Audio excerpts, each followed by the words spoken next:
IVF చికిత్సలో 25% భారీ discount, free doctor consultation, free ultrasound scan, logo launch, Andro max advanced male infertility centre ను కూడా ప్రారంభించారు.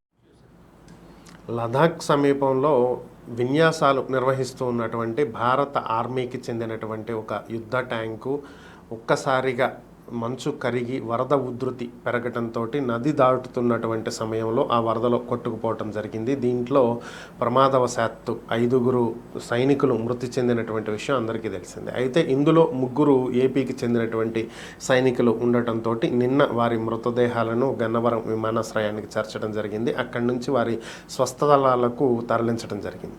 దీనికి సంబంధించి ఏపీ ముఖ్యమంత్రి చంద్రబాబు నాయుడు అలాగే మంత్రి నారా లోకేష్ ఇద్దరు కూడా స్పందించడం జరిగింది. మృతి చెందినటువంటి సైనికుల కుటుంబాలకు ప్రభుత్వం అండగా ఉంటుందని, వారి కుటుంబాలకు ప్రగాఢ సానుభూతిని తెలియజేస్తున్నామంటూ ప్రకటించడం జరిగింది. అయితే దీనికి సంబంధించి వైఎస్ఆర్ కాంగ్రెస్ పార్టీ అధినేత జగన్మోహన్ రెడ్డి స్పందిస్తూ ప్రభుత్వం వారి కుటుంబాలకు అండగా ఉండాలని ఎక్స్గ్రేషియా కింద ₹1 కోటి ప్రకటించాలని చెప్పి డిమాండ్ చేయడం జరిగింది.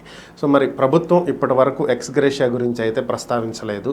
కానీ గతంలో చూసుకున్నట్లయితే 2019-24 మధ్యలో 2021లో జమ్మూ కాశ్మీర్ సమీపంలో ఒక ఘటనలో సైనికులు మృతి చెందగా చిత్తూరు జిల్లాకు చెందినటువంటి సైనికులు వారి కుటుంబాలకు అప్పట్లో ప్రభుత్వం 50 లక్షల వరకు ఎక్స్గ్రేషియా ప్రకటించింది. సాగు చేసుకోవటానికి భూమి, అలాగే వారి కుటుంబంలో ఒకరికి కారుణ్య నియామకం కింద ఉద్యోగం కూడా ఇస్తామని అప్పట్లో ప్రకటించడం జరిగింది.